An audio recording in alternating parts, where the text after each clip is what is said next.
साथियों, ये जो आप फिगर देख रहे हैं, ये फिगर किसी स्विमिंग पूल का नहीं है। ये जो आप अलग-अलग इमेज देख रहे हैं, जिसकी सहायता से हम आपको समझाने का कोशिश करने जा रहे हैं, ये जितने भी पिक्चर आप देख रहे हैं, ये किसी स्विमिंग पूल का नहीं है, बल्कि ये बिहार का है। ये जो आप देख रहे हैं, ये बिहार का है और बिहार में ये स्थिति बनी हुई है। यानी बिहार में बाढ़ की स्थिति है। हम आज जानेंगे कि ये बाढ़ क्यों आता है? क्या इसका कोई राजनीतिक कारण है या भौगोलिक कारण है या कुछ और ही है या फिर दैवीय प्रकोप है, कोसी और गंगा का? इन सभी बातों पर आज हम बात करेंगे और ये भी बताएंगे कि ये बाढ़ क्यों आती है और ये भी इसके राजनीतिक कारणों को भी देखेंगे, इसके जिम्मेवार फैक्टर को भी देखेंगे। लेकिन फिलहाल ये समझिए अभी कि ये जो स्थिति आप देख रहे हैं, ये बाढ़ की स्थिति बिहार में ये हर एक साल बाढ़ आती है और दिन और प्रतिदिन यानी हर एक साल जो बाढ़ आती है, उसका रूप और विकराल होता जा रहा है। इसका क्या कारण है? क्या इस बाढ़ में राजनीतिक रोटी सेकी जाती है?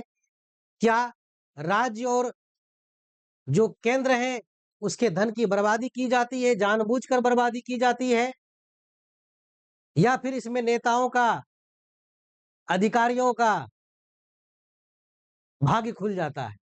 इन सभी बातों पर चलेंगे। देखिए पहले, ये बिहार की दशा देखिए। ये जो आप देख रहे हैं, टूटी सड़कें, टूटे नहर, ये जो आप देख रहे हैं, यहाँ देखेंगे तो जान बचाने की जोहद्दत यहाँ पर, ये नाव नहीं है तो फ़ोम का सहारा है। यहाँ पर आप देखिए, जो ऊँचे जगह है वहाँ भी ये पानी की स्थिति है, लोग कैसे जी रहे हैं। ये देखिए, यहाँ पर आप देखेंगे तो ये पूरा बाढ़ का स्थिति है।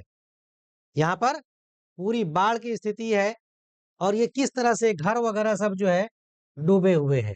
किस तरह से सड़कें टूटी हुई हैं, किस तरह से लोग जान बचाने के लिए जो है यहाँ पर क्या कर रहे हैं, जान बचाने के लिए जहोद्दत कर रहे हैं। और ये देखिए, जो ऊँचे जगह भी है तो वहाँ उसकी क्या स्थिति है। देख सकते हैं बिहार की स्थिति। मैं और भी दिखाता हूँ आपको, ज़रा गौर से देखिएगा। ये देखिए कि जान बचाने के लिए लोग कहाँ हैं। ये एक मंजिल तो डूबी है, दूसरी मंजिल पर चढ़े हुए हैं। उसी तरह से ये देखिए, जान बचाने की जहद्दत। ये देखिए गंगा में विलीन हो रहा है ये घर, ये गंगा में विलीन हो रहा है। ये देखिए किस तरह से पूरा शहर डूबा हुआ है, गंगे में डूबा हुआ है। ये देखिए बच्चों का स्कूल किस तरह से डूबा हुआ है। तो क्या इस बाढ़ से बिहार में पढ़ाई बर्बाद, लोगों का भविष्य चौपट, इसके जिम्मेवार कौन? हम, आप या कोई और? इसको भी जानेंगे। ये जो स्कूल डूबे हुए हैं, सारे नहरें डूबी हैं, ये घर डूबे हुए हैं, ये घर टूट रहे हैं, पानी में जा रहे हैं, तो इसके जिम्मेवार कौन है? वोट हर साल डालते हैं 5 साल पर विधानसभा, 5 साल पर लोकसभा, लेकिन हम कभी नहीं पूछते हैं या कोई नहीं कहता आपको हम आप बाढ़ से आपको राहत दिला देंगे, जबकि इसका समाधान बिल्कुल ही आसान। मैं अभी अब और दिखाता हूं क्या स्थिति है। ये देखिए, ये क्या है और दिखाता हूं। ये इधर देखिए थोड़ा सा, ये तबाही का मंजर देखिए, किस तरह से जो है सड़कें, नदियां सड़कों को बर्बाद कर रही है, नदियों का पानी बाहर आ रहा है, बाढ़ आ रहा है, शहर डूब रहे हैं, घर डूब रहे हैं। ये घर नदियों में समा रहे हैं, कोसी और गंगा में। देखते-देखते सैकड़ों घर नदी में समा गए। उसी अब देखिए उसका रीजन, ये देखिए फरक, ये कोसी बैराज है, ये फरक्का बैराज है। ये तो बांध जो बनाया गया उसमें तर्क क्या दिया गया भाई? कोसी बैराज क्यों बनाया गया? कि बिहार को बाढ़ से राहत मिलेगी, इसीलिए कोसी बैराज मिली। कोसी जो बिहार की शोक नदी कहते हैं, लेकिन क्या बिहार को बाढ़ से निजात मिली? बिल्कुल नहीं। बाढ़ ने विकराल रूप और धारण कर लिया। ये देखिए फरक्का, फरक्का बांध जो आप देख रहे हैं, ये भी फरक्का है। तो क्या फरक्का बनने से क्या हमें नुकसान हुआ? क्या बिहार डूबा, फरक्का ने बिहार को डुबाया, या फिर जानबूझकर डुबाया जाता है हमें? और बात करते हैं इस पर भी, समझिए उसको पहले। मैं आपको यह समझाना चाहता हूं कि ये जो बिहार है, ये डूब क्यों रहा है, क्यों डूब रहा है, डूबने का क्या रीजन है, उन सभी चीजों पर हम लोग यहाँ पर अभी बात करेंगे। देखिए, जानिए, ये जो बक्सर है, बक्सर, बिहार में बक्सर, समझिए पहले, बक्सर से लेकर के गंगा जो बहती है बिहार में, कहां से कहां तक, बक्सर में प्रवेश करती है और ये भागलपुर तक बहती है, भागलपुर तक बहती है, बक्सर से भागलपुर तक। और बक्सर से भागलपुर तक करीब 450 किलोमीटर, ये जो गंगा आप देख रहे हैं, बक्सर से भागलपुर तक करीब 450 किलोमीटर दूरी तय करती है। कितनी दूरी, 450 किलोमीटर लगभग, इतनी दूरी तय करती है गंगा पूरे बिहार में। अब देखिए, सिर्फ गंगे से बाढ़ नहीं है, बाढ़ कहाँ का है, और इसकी सहायक नदी कौन कौन है, ये देखिए, कटिहार होते हुए महानंदा घुसती है, ये देखिए, कोसी, सुपौल और सहरसा होते हुए कटिहार के पास कुर्सेला में कोसी नदी घुसती है। और ये देखिए कमला, कमला भी मिल जाती है कोसी में। और ये देखिए गंडक, ये देखिए गंडक, फिर देखिए ये एक और है गंडक, बूढ़ी गंडक। गंगा रिवर तो इधर से आई, ये गंगा रिवर है, 450 किलोमीटर की दूरी बिहार में तय करती है। और एक गंडक, बूढ़ी गंडक है, कमला है, बगान है, उत्तर बिहार की और कई नदियां हैं। वहीं अगर दक्षिण तरफ से आएंगे तो सोन है, ये देखिए आपको ये फल्गु नदी है ना, क्यूल नदी है, हालांकि क्यूल एक ऐसा नदी है जो कभी पानी नहीं रहता, सूखले रहता है, पैदलों लोग पार कर जाता है, आप जाइएगा तो पैदले लोग पार करता है, ये अजय नदी है। तो ये जो दक्षिण में एक सोन नदी है, इसका पानी गंगा में मिलता है, सोन नदी पर्याप्त मात्रा में पानी रहता है किसमें, सोन नदी में। अब देखिए, ये जो कोसी है, कोसी नदी, ये भीम, ये सुपौल के आसपास जो है, कोसी जो है सुपौल के आसपास बिहार में मिलती, घुसती है सुपौल में, है ना, और ये आकर के जो है गंगा में मिल जाती है। ये कोसी, कोसी को बिहार का शोक भी कहते हैं, सहरसा होते हुए बहती है। यानी कि अगर आप पूरे बिहार को देखेंगे, 38 जिलों में से 37 जिले बाढ़ से प्रभावित हैं और बहुत भयानक बाढ़ है।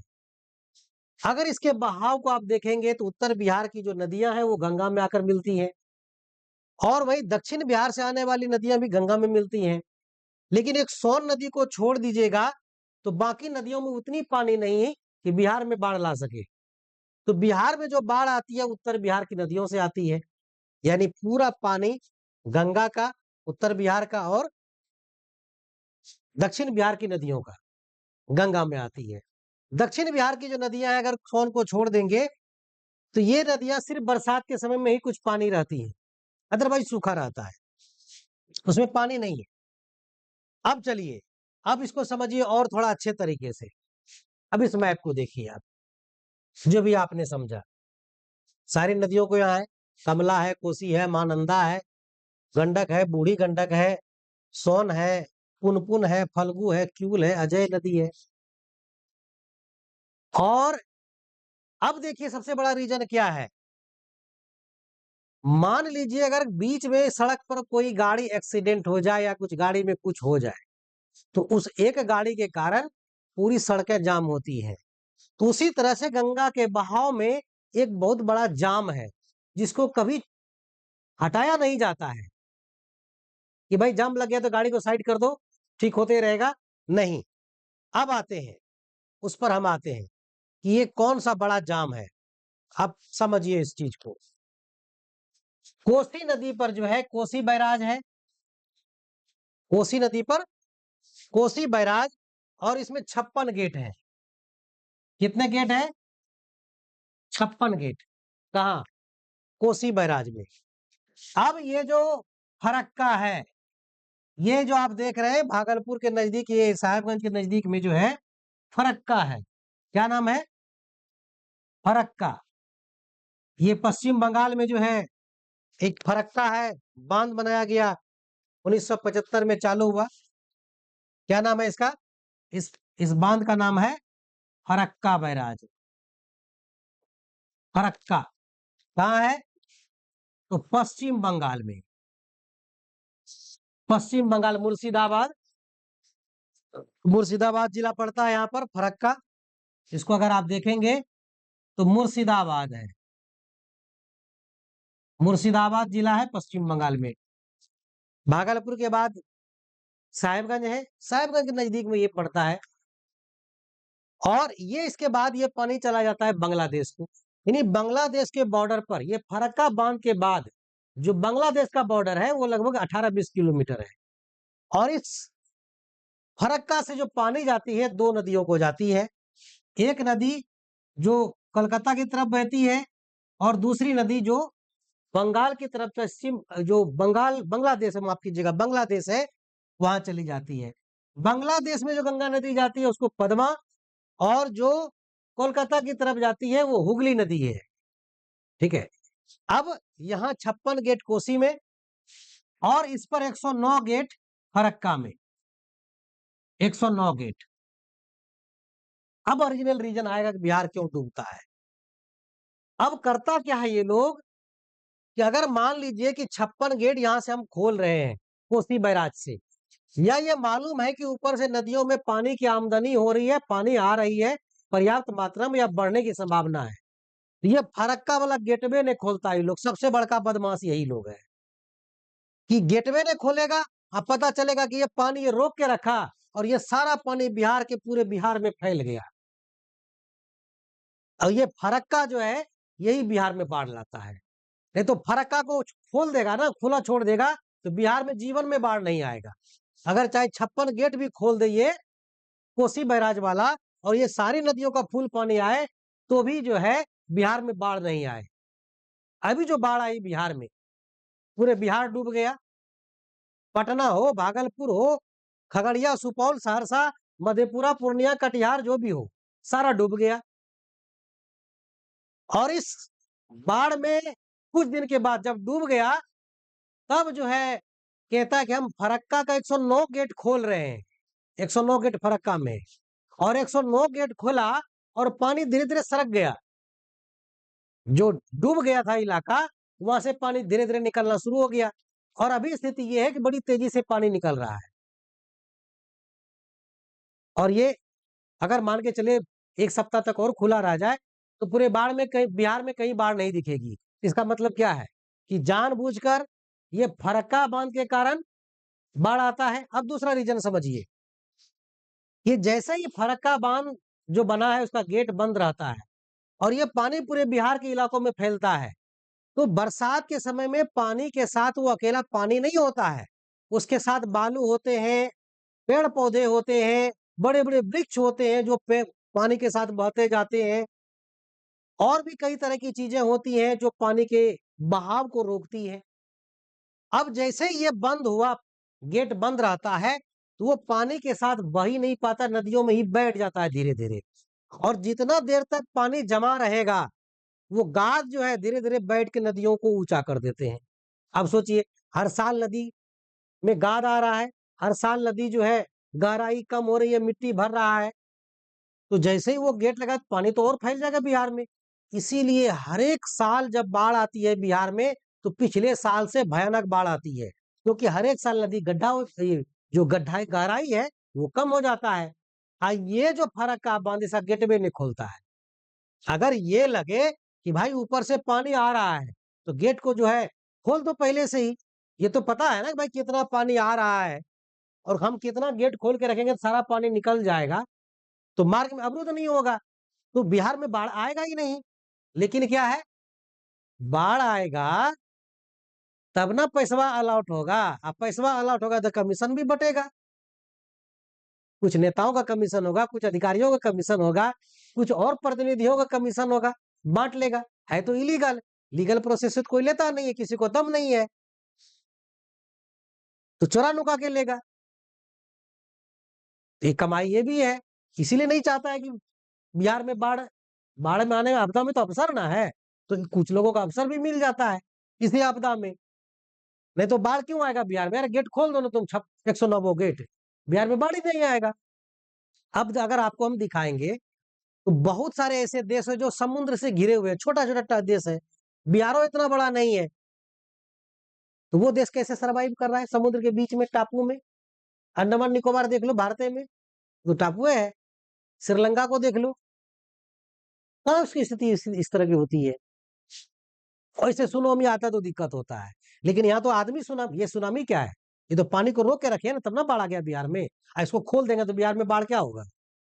कभी आएगा? कभी नहीं आएगा। अब हम इस पर बताते हैं आपको। फरक्का बैराज, बंगाल के एक इंजीनियर थे, जब ये फरक्का बैराज बना था तो बंगाल के इंजीनियर थे कपिल भट्टाचार्य, नाम सुनिएगा, कपिल भट्टाचार्य। कपिल भट्टाचार्य इंजीनियर थे पेशे से। इन्होंने कहा था कि अगर फरक्का बांध को आप बनाते हैं तो इससे बिहार डूब जाएगा। अब सोचिए, बांध बनाने के पहले ही भविष्यवाणी की थी। तो जब इंजीनियर ने सुझाव दिया कि फरक्का बांध बनाने से बिहार डूब जाएगा, तो उस समय की सरकार को नहीं दिखा कि भाई कम से कम ऐसी व्यवस्था कर दे कि नीचे जो ऊंचाई पर बना रहे थोड़ा नीचा करके बनाए, 2-4 मीटर नीचे कर दे, ताकि पानी भी आ जाए तो निकल जाए। नहीं, इसके सुझाव को नहीं है माना कि बिहार डूब जाएगा। अगर मान लेता इसके सुझाव को कि थोड़ा और गेट बना देता, चलो जो हो गया, लेकिन फिर भी अगर ये 109 गेट को खोल के दे समय के हिसाब से कि पानी का आमदनी आ रही है, उसको गेट खोल दो तो बिहार कभी नहीं डूबेगा। अभी बरसात में पानी की कमी होती है, पानी कमी तो जेठ बैसाख में ना होती है, उस समय पानी रोक के रखो ना, कौन मना किया है? लेकिन बिहार को क्यों डुबा रहे हो? तो ये फरक्का वाला जो है ना, अब मैं नहीं कह रहा हूं, 2016 की बात करते हैं। 2016 में जो है माननीय बिहार के मुख्यमंत्री श्री नीतीश कुमार जी ने भी इस पर आपत्ति जताई कि बिहार इस फरक्का के कारण डूबता है। इन्होंने केंद्र से भी बात की, लेकिन फिर से सत्ता में कोई बात नहीं, फरक्का पर बात ही नहीं। अरे भाई, पानी का आमदनी हो जाए तो तुरंत केंद्र से बात करके गेटवा खुलवा दीजिए ना, तो बिहार में बाढ़ नहीं आएगा। तो बाढ़ आने से आपदा में तो बहुत लोगों को अवसर हो जाता है, इसलिए लोग मस्त है, आ जाओ बिहार में बाढ़ आ जाए तो वही बढ़िया। तो चुनाव में जो है ना, जब आप वोट डालने जाइएगा ना, उसको पूछेगा बिहार में बाढ़ आएगा कि नहीं आएगा। उन नेताओं को जो वोट मांगने आपसे आए, उसको पूछेगा बिहार में बाढ़ आएगा ना कि नहीं आएगा। अब नहीं आएगा तो कब से नहीं आएगा, तुम कुछ नहीं देना, बिहार से बाढ़ रोक देना। अब देखो बिहार से बाढ़ रोकने से फायदा क्या होगा? ये जो पूरा बिहार डूबता है, 37 जिला डूबता है। अब ये 37 जिला में जो गिनना, जुलाई अगस्त सितंबर, ये 3 महीना जो है, जुलाई अगस्त सितंबर, जो किसान फसल लगाया सब बर्बाद, डूब गया। एक पैसा को उसको कुछ नहीं निकला। पैसा तो लगा दिया बेचारा किसान, एक फसल तो गया। अब बिहार में बाढ़ नहीं आए तो क्या होगा? ये जो रबी और खरीफ फसल, ये एक देखो क्या होता है कि अभी ये बाढ़ खत्म होगा तो ये अक्टूबर में नवंबर में फसल लगाएगा, वो जाके कब कटेगा? जनवरी फरवरी में कट जाएगा, मार्च तक में ज्यादा से ज्यादा। और फिर उस समय जो लगाएगा वो कट जाएगा जून तक में, तो ही फसल होता है, बाकी तो होगा नहीं। अब जून जुलाई के बाद, जुलाई से तो बारिश शुरू हो जाती है, तो जुलाई अगस्त सितंबर अक्टूबर 4 महीना, अगर ये बाढ़ नहीं आता तो किसान को 2 गुना फायदा होता। एक तो जो फसल लगा दिया वो बर्बाद नहीं होता, दूसरा उसको उत्पादन भी होता। तो बिहार का जो फूड प्रोडक्शन है, फूड प्रोडक्शन है, वो जबरदस्त होता, बम्पर होता। मक्का, गेहूं, ये सब के उत्पादन में बिहार कम है क्या? पूरा देशों को खिला देगा अगर 2 साल उपजा लेगा तो। एक साल अगर बिहार में पूरा उत्पादन हो जाए तो ये पूरा देश को खिला देगा, इतना बड़ा बिहार है, इतना उपजाऊ बिहार है। लेकिन क्या है, 4 महीना बाढ़ के कारण बर्बाद हो जाता है खेत, फसल बर्बाद, खेत बर्बाद। अरे भाई, खेत में पानी सूखेगा तब किसान जुताई करेगा, तब उसमें कुछ बोएगा, तब ना फसल होगा। लेकिन यहाँ तो डूब जाता है। तो ये जो फरकता है, यही आफत है बिहार के लिए।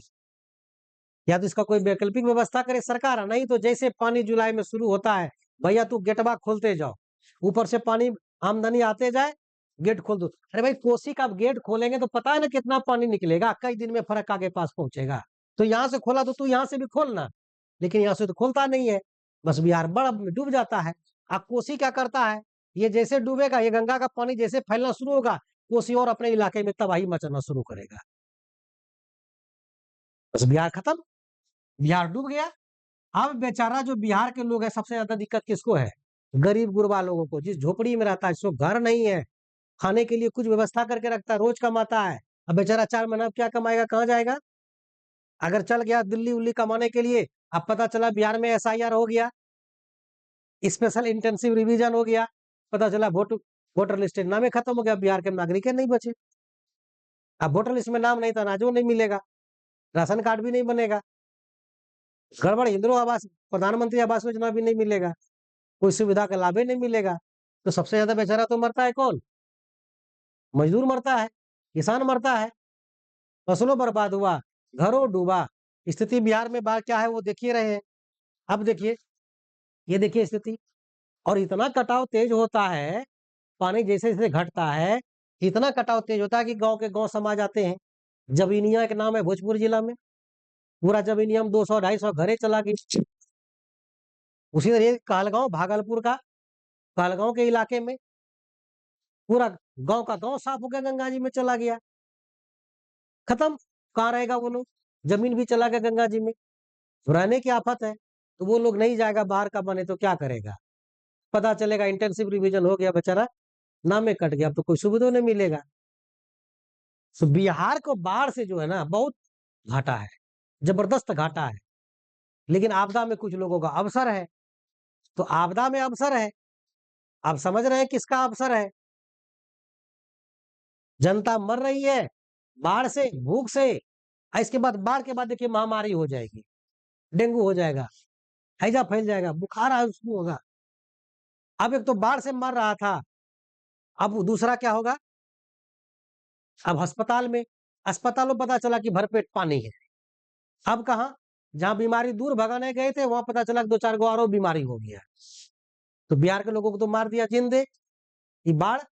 अब देखिए ये 3 महीना अब जो बाढ़ में पानी रहेगा, अब इतने देर मास्टर साहब तो स्कूल नहीं जाएंगे, कैसे जाएंगे?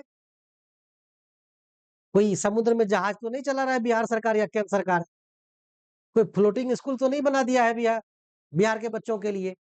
तो बिहार के बच्चों की पढ़ाई बर्बाद हो गई। अब वो बच्चा जो पढ़ना था, वो अब जान बचाने के लिए भाग रहा है। ये तो छोड़िए, कितने मवेशी बह जाते हैं, कितने लोग बह जाते हैं, मर जाते हैं बिहार के इस बाढ़ में। तो सबसे साधा जो सामान्य सा उपाय है कि बिहार में बाढ़ नहीं आएगा, ये फरक्का का गेट है। ये फरक्का का गेट जब तक नहीं खुलेगा, तब तक बिहार डूबता रहेगा, और तब तक बिहार पिछड़ा बना रहेगा, क्योंकि ये एक फरक्का बांध बिहार को बहुत नुकसान पहुंचाता है। ये तो दो इंजीनियर ने प्रूव कर दिया, एक जो बंगाल के इंजीनियर थे कपिल भट्टाचार्य, और दूसरा बिहार के मुख्यमंत्री श्री माननीय श्री नीतीश कुमार।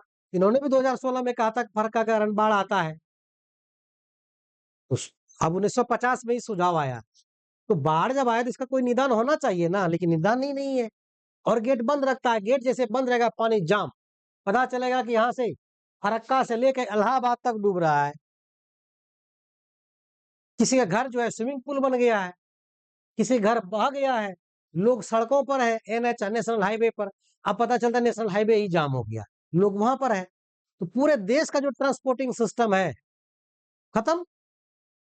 सामान महंगा, एक तो मर रहे हैं बाढ़ से, दूसरा सामान महंगा, सही से सामान नहीं। अब जो गर्भवती महिलाएं हैं, बच्चे, उनका क्या हालत है, बूढ़े हैं, उसको अस्पताल कैसे लेके जाएंगे, क्योंकि सब जगह पानी है। बाढ़ आया, रोड कट गया, पता चला कि अरबों अरबों जो खर्च किया था बिहार सरकार रोड बनाने में, वो बह गया पानी में। तो बिहार को अगर बनाना है ना, तो बिहार से सबसे पहले इस बाढ़ का निदान करना होगा। कुछ मत दो भैया, हम 10 दिन भूखे रह जाएंगे, एक पेट खा के रह जाएंगे, लेकिन तू बाढ़ बिहार से खत्म कर दो। बिहार से बाढ़ खत्म हो जाएगा, बिहार का सारा खत्म, जितने भी डिमेरिट्स हैं सारा खत्म। विकसित बिहार होगा तभी जब ये बाढ़ खत्म होगा। अदरवाइज लाख प्रयास करते रहिएगा, बिहार पिछड़ा का पिछड़ा ही बना रहेगा। जब तक ये बाढ़ खत्म नहीं होगा, बिहार के लिए मुश्किल है। सब बना के रखती है साल भर में सरकारें, अब बाढ़ आती है सबको उठा के लेके चले जाती है पश्चिम बंगाल की खाड़ी में, बांग्लादेश को डो आता है। अरे अपना काहे डूबा यार, डुबा दो तुम बांग्लादेश को, खोल दो गेट, 109 गेट खोल दो, बहा जाने दो पानी। क्या लगता है नेपाल नहीं खोलता है क्या? नेपाल खोल, पानी ज्यादा होता है क्या करता है, हम डूबते हैं ना, हमारा ज्यादा होगा तो हम भी खोल देंगे, इसमें क्या है? उस पर किसी का ये है क्या? लेकिन रोक के रखने से ही बिहार में बाढ़ आती है। इसलिए सबसे सरल उपाय बिहार में है कि जब भी जुलाई महीना आए, बरसात का पानी आने लगे नदियों में, आमदनी बढ़ने लगे पानी का, और ये आशंका हो जाए, क्योंकि मौसम का तो पूर्वानुमान होता है, पानी कितना आ रहा है ये भी पता है, 56 गेट खोलेंगे कितना पानी जाएगा ये भी पता है, 109 के कितना गेट खोलेंगे फरक्का का तो पानी निकल जाएगा ये भी पता है।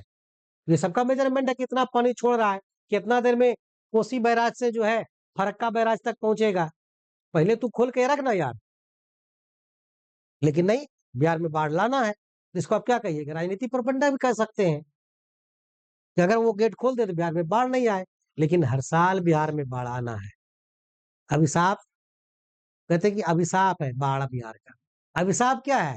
ये कि फरक्का का आशीर्वाद है बिहार में बाढ़, अभिशाप नहीं है, फरक्का आशीर्वाद दिया, कहा हम बाढ़ तुम्हारे यहाँ लाते रहेंगे, तो अभिशाप तो फरक्का का है, उसी का थोड़ी, तो नदियां तो बहना है उनको, ऊपर से जितनी बरसात होगी उतनी पानियों को बहाना है। लेकिन जैसे ही हम पानी को रोकते हैं तो वो तबाही मचाना शुरू करता है इलाके में, भैया सब बर्बाद। इसलिए बिहार में बाढ़ का सबसे बड़ा कारण ये कोसी बैराज है, अगर इसके गेट को समय से खोल दिया जाए तो बिहार में कभी बाढ़ नहीं आएगी, इस बात पर ध्यान देना चाहिए। तो आप जब वोट डालने जाइएगा ना, पूछेगा बिहार में बाढ़ आएगा, अगर बाढ़ आया तो तू गया यार, तोरा वोट नेता जो आए उसी को पूछिए, क्योंकि अगर दबाव डालेगी बिहार सरकार केंद्र पर तो बाढ़ यार खोलो तू गेट, नहीं तो बिहार डूबेगा। अब बिहार डूबेगा तो हम छोड़ेंगे नहीं, वो गेट खोल देगा, तुरंत गेट खोलेगा। लेकिन बाढ़ आने का इंतजार करते हैं कि भाई पूरा पहले भागलपुर से लेके बक्सर तक डूब जाए, उत्तर बिहार डूब जाए, तब फोन घूमेगा, हाँ प्रधानमंत्री साहब अरे हमारा यहाँ बाढ़ आ गया है, तनी गेटवा खुलवा दो। तब तो गड़बड़ है भैया, बिहार डूबना है, इसमें कुछ नहीं हो सकता है। ठीक है, चलिए आज की वीडियो में इतना ही, मिलते हैं फिर नेक्स्ट वीडियो में, थैंक यू। अरे एक बात तो कहना भूलिएगा, यदि अभी तक आपने हमारे चैनल को सब्सक्राइब नहीं किया है तो बेल आइकॉन दबाइए, सब्सक्राइब कीजिए, और हम लोगों को शेयर भी कीजिए। Thank you.